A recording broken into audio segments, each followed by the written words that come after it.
Hello everyone, welcome to जेनिक जे स्टडी। तो आज हम लोग क्रिया को देखेंगे। लास्ट क्लास में हमने विशेषण एडजेक्टिव के बारे में देखा था और वहां पे देखा कि कितने टाइप से उसको हम लोग उसके कितने भेद होते हैं और विशेषण क्या होता है, विशेष से क्या होता है, ये सब के बारे में हमने देखा था। क्योंकि बेसिक क्वेश्चन भी कभी कभी पूछ देता है। हालांकि इससे आपको ज्यादा ऑब्जेक्टिव क्वेश्चन नहीं पूछा जाता, क्रिया क्या है, विशेषण क्या है, काइंड्स ऑफ वर्ड से, है ना, शब्द रूप से उतना ज्यादा आपका नहीं पूछा जाता। फिर भी हम लोग एक बार देख लेते हैं कि शब्द भेद में क्या क्या पढ़ा जाता है, क्रिया क्या है, कर्ता क्या है, ये सब चीज अपने को आइडिया होना चाहिए। ठीक है, तो चलिए क्रिया में हम लोग देखते हैं सबसे पहले कि जो शब्द किसी कार्य के होने अथवा किसी घटना के घटने या किसी व्यक्ति या वस्तु की स्थिति का आदि का बोध कराए ना, उसको क्रिया कहते हैं। मतलब क्रिया मतलब होता है कार्य। ठीक है, जैसे कि मैं बोलूं पढ़ना, लिखना, खाना, जाना, आना, ये सब क्रिया है, हमारे द्वारा की जाने वाली कार्य को ही क्रिया कहते हैं। ठीक है, जैसे कि यहाँ पे मैं बोलूं नेहा पढ़ रही है ना, तो पढ़ना क्या है, यहाँ पे क्रिया हुआ। समझ में आ गई बात। जैसे हवा चल रही है, चलना ही क्रिया हुआ। पर्दा हिल रहा है, हिलना यहाँ पे क्रिया हो गया। तो क्रिया का अर्थ होता है काम। जैसे कि जितने भी आप पढ़ते हो ना, आना, जाना, खाना, पीना, पढ़ना, लिखना, बोलना, उठना, बैठना, रहना, चढ़ना, सुनना, गाना, नाचना आदि, ये सारे क्रियाएं हैं। प्रत्येक क्रिया या तो होती है या उसे किया जाता है। राइट, ठीक है। यहाँ पे जैसे मैं एकदम ज्यादा डिटेल नहीं जाएंगे डियर फ्रेंड्स, हम लोग केवल यहाँ पे बेसिक चीजें समझने की कोशिश कर रहे हैं कि क्रिया क्या है, कर्ता क्या है, धातु क्या है, ये सब चीज को, है ना। बाकी क्वेश्चन अभी हम लोग सॉल्व करेंगे तो समझ में आ जाएगा कि क्या क्या पूछा जाता है। मैं यहाँ पे 150 क्वेश्चन आपको सॉल्व कराऊंगा। ये सब इसमें सब काइंड्स ऑफ वर्ड्स का, है ना, उसका मैं मतलब 150 क्वेश्चन हम लोग शब्द भेद का जब सॉल्व करेंगे ना, तो वहां से समझ में आ जाएगा क्या क्या क्वेश्चन आपको पूछा जाता है। ठीक है, तो ज्यादा इसमें डिटेलिंग हम लोग नहीं करेंगे, एकदम बेसिक चीजें को पढ़ेंगे। अब देखो, कर्ता जो काम करता है वह कर्ता कहलाता है। जैसे अंशु पढ़ रही है, ठीक है, तो अंशु यहाँ पे करता है क्योंकि ये पढ़ने का काम कौन कर रही है, अंशु। और पढ़ना क्या है, क्रिया। तो कर्ता और क्रिया में आपको यहाँ पे समझ में आना चाहिए। तो ये पढ़ना आपके पास क्या है, क्रिया है, और अंशु क्या है, कर्ता, जो उस क्रिया को संपन्न कर रही है। समझ में आया। धातु, धातु क्या होता है, क्रिया का मूल रूप धातु कहलाता है। ठीक है, जैसे कि मैं बोलूंगा धातु क्या है, जैसे कि इसमें देखो ये हो गया, मान लो लिखूंगा, लिखूंगा, लिखता, लिखा, लिखेगा। तो इसमें कॉमन क्या है, इन सभी क्रिया रूप में समान रूप से क्या मिलता है, लिख। सब में, इसमें भी लिख है, इसमें भी लिख है, इसमें भी लिख है, इसमें भी लिख है। तो लिख जो आया ना, यही आपका धातु रूप है। धातु रूप में यदि हम लोग कोई प्रत्यय वगैरह लगा देते हैं तो क्रिया बन जाती है। समझ में आया। तो इन सभी क्रिया रूपों में जो लीक आया, लीक सब में आया है, समान रूप से मिलता है। तो समान रूप से मिलने वाले अंश को ही हम लोग धातु कहते हैं। इस प्रकार हम लोग बोल सकते हैं कि पढ़, देखो इसमें ना लगा दिया मैं प्रत्यय, तो पढ़ना।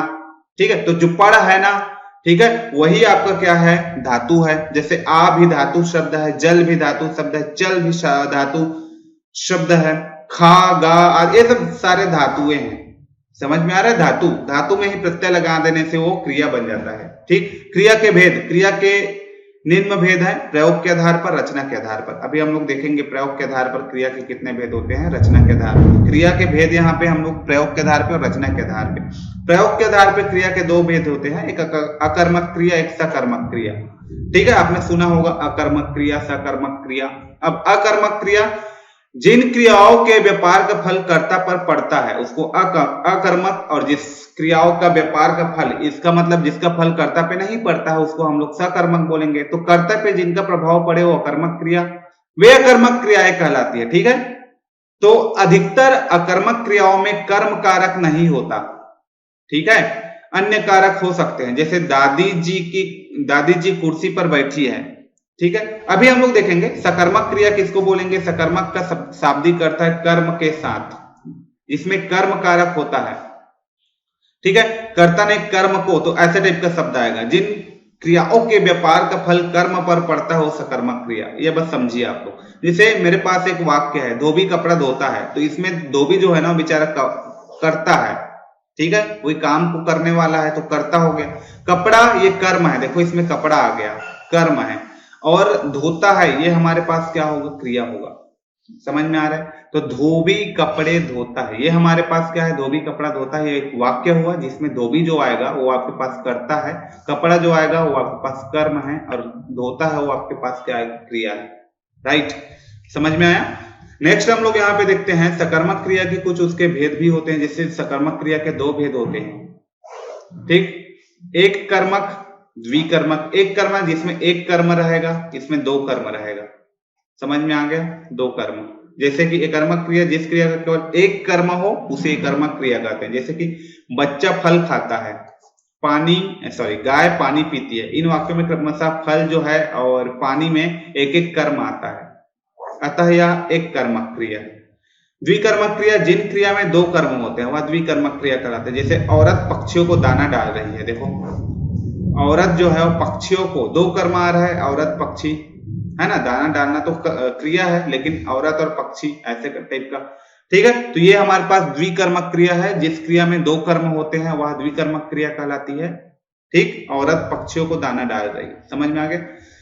तीसरा आता है संयुक्त क्रिया। जब दो या दो से अधिक क्रियाएं आपस में मिलकर एक पूर्ण क्रिया बनाते हैं तो उसको संयुक्त कहते हैं। जैसे वह पढ़ रही है, कल मेहमान चले जाएंगे, ठीक। नाम धातु, ये नाम धातु संज्ञा, सर्वनाम तथा विशेषण शब्दों के अंत में प्रत्यय, है ना, लगाकर जो क्रिया बनती है वही नाम धातु है। संज्ञा, सर्वनाम तथा विशेषण शब्दों के अंत में यदि कोई प्रत्यय लगा दिया जाता है तो जो यहाँ पे क्रिया बनती है उसी को हम लोग क्या बोलते हैं? नाम धातु क्रिया कहते हैं, ठीक है। पूर्वकालिक क्रिया, जिस क्रिया का पूरा होना दूसरी क्रिया के पूरा होने से पूर्व पाया जाए, पहले पाया जाए, है ना। जिस क्रिया का पूरा होना दूसरी क्रिया के पूरा होने से पूर्व पाया जाए उसे हम लोग क्या बोलेंगे? पूर्वकालिक क्रिया कहते हैं, ठीक है। जैसे वह पढ़कर सो गया, सोएगा। जैसे वह पढ़कर सोएगा, तो जिस क्रिया का पूरा होना दूसरी क्रिया के पूरा होने से पूर्व पाया जाए, ठीक है। जैसे पढ़ने के बाद सोएगा, इस टाइप का शब्द पूर्वकालिक क्रिया। वह पढ़कर सोएगा, पहले पढ़ेगा और एक क्रिया पढ़कर है, पढ़ना, दूसरा सोना, ठीक है। तो जिस क्रिया का पूरा होना जो है दूसरी क्रिया के पूरा होने से पहले पाया जाए। जैसे कि एक मान लो वह का एक क्रिया है पढ़ना और दूसरा क्रिया है सोना, तो पहले पढ़ेगा फिर सोएगा, ऐसा कुछ वाक्य रहा तो उसको हम लोग पूर्वकालिक क्रिया बोलेंगे। वह पढ़ रहा है, कल मेहमान चले, ये रिपीटेड है उधर का, है ना, ये पूर्वकालिक क्रिया, राइट। ये हो गया। अनुकरणात्मक क्रिया किसको बोलेंगे? कुछ क्रिया शब्द किसी ध्वनि के अनुकरण पर बनाए जाते हैं, उसे अनुकरणात्मक क्रिया कहते हैं। तो इसमें कुछ नहीं है डियर स्टूडेंट, इसलिए मैंने इसको ऐसे रफ एंड टफ पढ़ा दिया। कोई ज्यादा डिटेलिंग नहीं करना है क्रिया पे, बस बेसिक चीजें आपको समझ में आना चाहिए, इसलिए मैंने इसको यहाँ पे लगा दिया, ठीक है। कुछ इसमें आपका क्वेश्चन भी है, आप देख सकते हो, ये सब क्वेश्चन है ना। तो यहाँ पे क्या क्या क्वेश्चन है मेरे पास, देख सकते हो आप। कुछ क्वेश्चन मैंने लिया हुआ है यहाँ पे। हाँ चलो क्वेश्चन देख लेते हैं। तो चलो, हाँ अभी मैं क्वेश्चन लूंगा, इसमें और क्वेश्चन लूंगा, बहुत सारे क्वेश्चन की मैं बात करूंगा। तो पहला क्वेश्चन चलो देखते हैं यहाँ पे। पहला क्वेश्चन क्या बोलता है कि किसी काम को करना या होना क्या कहलाता है? तो यही तो अभी पढ़े, किसी काम को करना या होना क्रिया कहलाता है, और जो उस काम को करे उसको कर्ता कहेंगे, ठीक है। और कर्ता का जब फल किसी पे पड़ता है, किस पे पड़ता है? कर्म पे पड़ता है, ठीक है। ये सब के बारे में थोड़ा सा आइडिया है आपको। अगला क्वेश्चन है, काम करने वाले को कहते हैं, काम करने वाले को क्या बोलते हैं? कर्ता बोलते हैं भाई, काम करने वाले को तो सिंपल सी बात है, कर्ता ही बोलेंगे। थर्ड हमारे पास है, क्रिया का मूल रूप क्या कहलाता है? क्रिया के मूल रूप को तो धातु कहते हैं ना, आपको आइडिया है इसके बारे में। क्रिया के मूल रूप को धातु कहते हैं। अभी देखें, ये सब क्वेश्चन को करने के लिए पढ़ रहे हैं, बाकी इसका डायरेक्ट क्वेश्चन उधर से व्याकरण टाइप का नहीं आता है ना, अभी मैं बताऊंगा सब चीज, ठीक है। जस्ट इसके बाद एक और लेक्चर आएगा, वो पूरा क्वेश्चन हम लोग प्रैक्टिस करेंगे, तो वो आपको मजा आएगा, ठीक है। एक कर्मक विकर्मक क्रिया के भेद है। सकर्मक क्रिया, एक कर्मक विकर्मक क्रिया के भेद है किसके? सकर्मक क्रिया, एक कर्मक और द्विकर्मक होता है, एक कर्मक और द्विकर्मक, ये सकर्मक क्रिया के भेद है ना। आप देख लो, अभी इसको मैं बताया था, ठीक है। क्लियर हो गया। कर्म के आधार पर क्रिया के कितने भेद होते हैं? कर्म के आधार पर क्रिया के दो भेद होते हैं, है ना, ये भी देख लीजिए, अभी मैंने बताया था। सरमाना क्रिया है। अब बताइए सरमाना किस टाइप का क्रिया है? सरमाना नाम धातु क्रिया है, ठीक है। नाम धातु क्रिया क्या होता है एक बार देखिए आप। सरमाना किस टाइप का क्रिया है? नाम धातु, ठीक है। ना आ गया ना, इसलिए धातु में ना लग गया ना, तो ये नाम धातु क्रिया। देखो सरमाना, शर्मा, ये इसमें ना लगा दिया ना, तो ये नाम धातु में ना लगा दिया, तो इसलिए नाम धातु, राइट। क्रिया के मूल रूप को हम लोग क्या कहते हैं? क्रिया के जो मूल रूप है उसको हम लोग धातु रूप कहते हैं, है ना। किसी भी क्रिया के मूल रूप को हम लोग धातु कहते हैं, धातु रूप, समझ में आ गया। जब कर्ता स्वयं का काम ना करके किसी और से करवाता है तो वह क्या कहलाता है? जब कर्ता स्वयं का काम ना करके किसी और से करवाता है तो उसको हम लोग कहते हैं प्रेरणार्थक क्रिया। 8वां का देख ले, प्रेरणार्थक क्रिया, यही होगा। जब कर्ता स्वयं का काम ना करके किसी और से करवाता है तो उसको हम लोग क्या बोलते हैं? प्रेरणार्थक क्रिया। ठीक है, ओके, राइट, ठीक। तो ये क्वेश्चन है, थोड़ा सा अव्यय को देख लेते हैं हम लोग, ठीक है। Genic Prime is the new features by Genic Education where you will get 450 plus video series questions explanation, Prime Facebook group for doubt solving, assignments, live sessions and many more. If you are interested then visit website and join quickly. For any query call on 9837933283.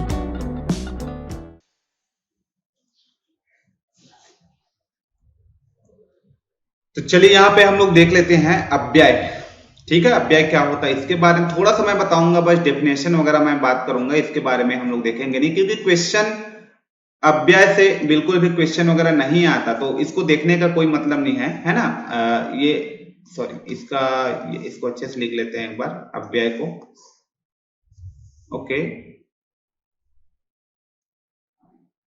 हाँ, तो ये ठीक है, ये अव्यय।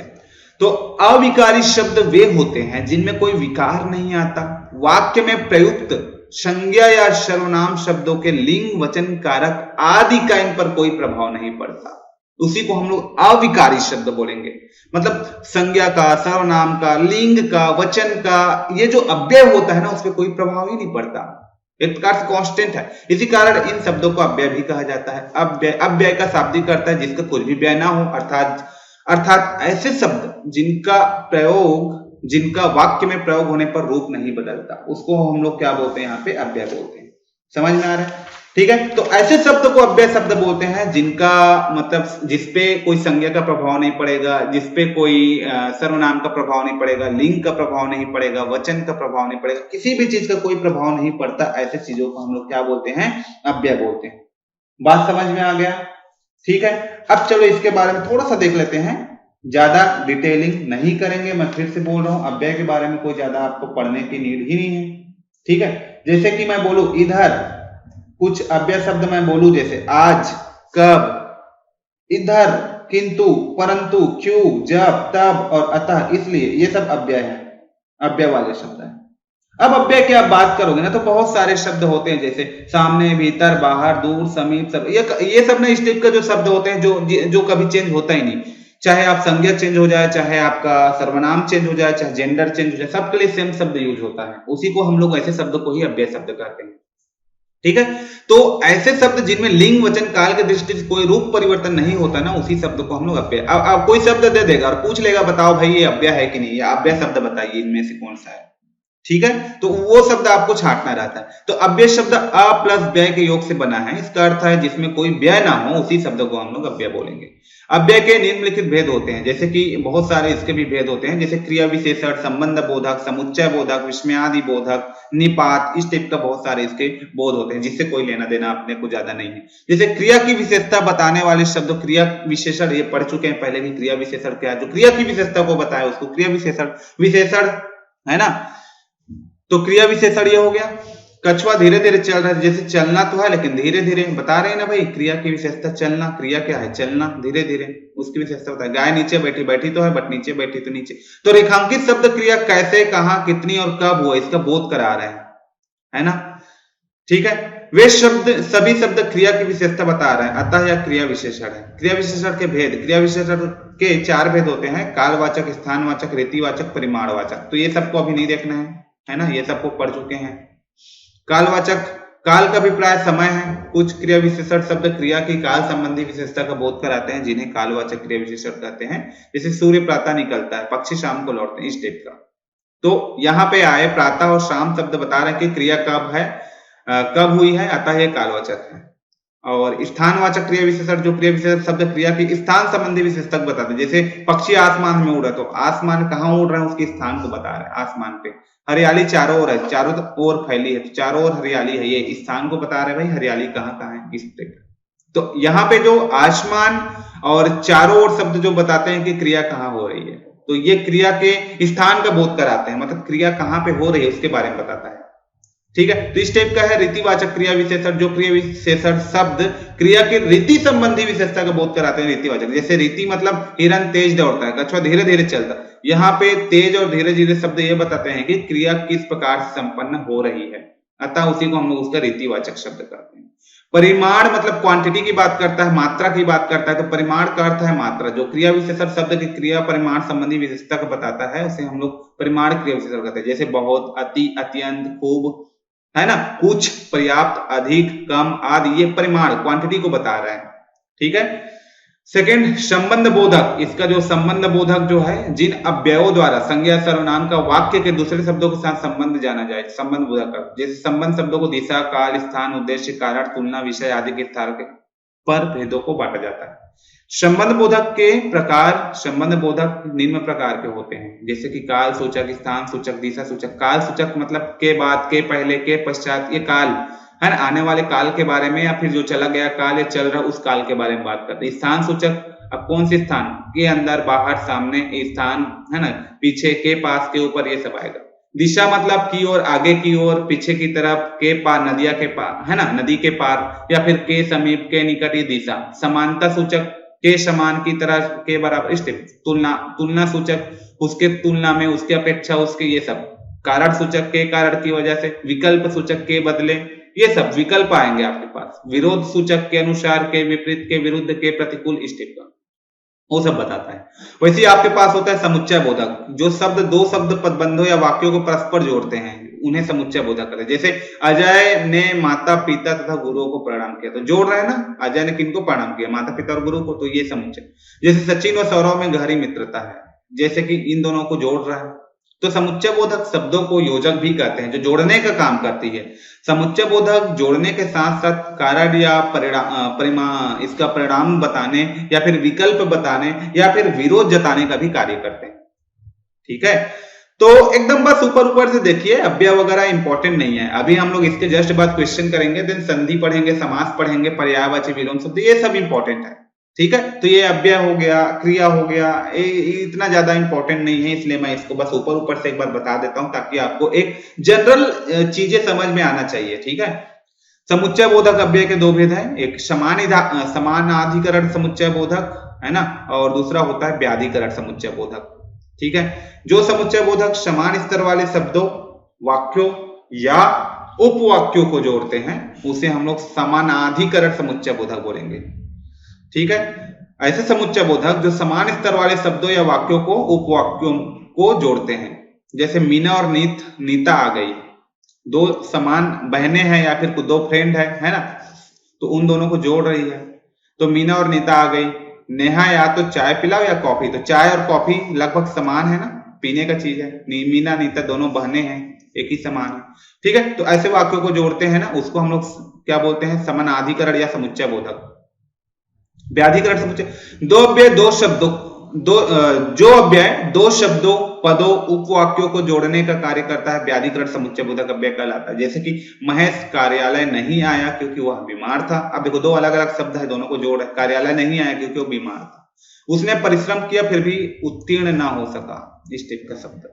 और विस्मयादि बोधक अव्यय क्या होता है, जो अव्यय शब्द जो होता है, हर्ष हो गया, शोक हो गया, जिसमें हम आश्चर्य हो जाते हैं, हम अचानक से सुनने के बाद, मतलब तो आश्चर्यजनक भाव हम लोग जो व्यक्त करते हैं ना, उसको हम लोग विस्मयादि बोधक अव्यय कहते हैं। जैसे कि हम लोग बोले बहुत सारे एग्जाम्पल इसके, तो इसके जैसे अरे बाप, अरे आप आज यहाँ, वाह कितना सुंदर दृश्य, हे राम बहुत बुरा हुआ, हाय, ऐसे टाइप का शब्द जो यूज करते हो ना, विस्मयादि है।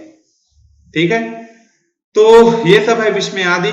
ठीक है, तो एक होता है निपात, चार टाइप से हम लोग वहां पे इसके भेद है, तो चौथा वाला जो है वो निपात। हिंदी में कुछ ऐसे अव्यय भी होते हैं जो किसी पद के बाद जुड़कर उसके अर्थ में कोई विशेष बल प्रदान करते हैं, जिन्हें उन्हें निपात कहते हैं, है ना। तो जिनको हम लोग किसी भी वाक्य में जोड़ देते हैं ना, तो एक विशेष अर्थ को बताता है। जैसे कि कुछ निपात शब्द होते हैं, जैसे हो, भी, तो, तक, भाव आदि। जैसे भी मैं जोड़ू, तुम भी कुछ करो, अब तुम कुछ करो ऐसा बोल दिया तो नॉर्मल शब्द हो गया, लेकिन वहीं पे तुम कुछ करो में मैं यदि जोड़ दिया भी, तो तुम भी कुछ करो, तो भी जो आया वही आपका यहाँ पे निपात है ना। मतलब उस वाक्य को वो थोड़ा सा स्पेशल बना देता है। तुम भी कुछ करो, इसका मतलब आपको समझ में नहीं आ रहा कि आप कभी नहीं करते हो, आप कभी कुछ भी नहीं करते हो। इसका मतलब पहले ये था, अभी भी जोड़ देने के बाद ये होता। जैसे तुम कुछ करो, पहले करते थे अभी नहीं कर रहे हो, तो मैं तुमको बोलूंगा कि तुम कुछ करो। अब मान लो उसमें मैं भी लगा दिया, तो उसका उस जो वाक्य है उसका जो क्वालिटी वो बढ़ गया, उसका वाक्य का मीनिंग जो है वो बढ़ गया। जैसे कैसे तुम भी कुछ करो, मतलब तुम पहले कुछ नहीं करते थे, ये मेरे दिमाग में है, इसलिए मैंने आपको तुम भी कुछ करो बोला। तुम कुछ करो बोलता तो नॉर्मल आज नहीं कर रहे हो, तो है ना। तो ये देखो वाक्य की जो महत्ता है वो बढ़ जाता है भी लगा देने से, ठीक है। जैसे ही लगा दिया, वह घर ही जा रहा है, वह जा रहा है, वह घर जा रहा है, ऐसा बोलूंगा तो कहीं भी घर जाते जाते कहीं भी चला जाएगा, लेकिन मैं बोल दूंगा वह घर ही जा रहा है, राइट।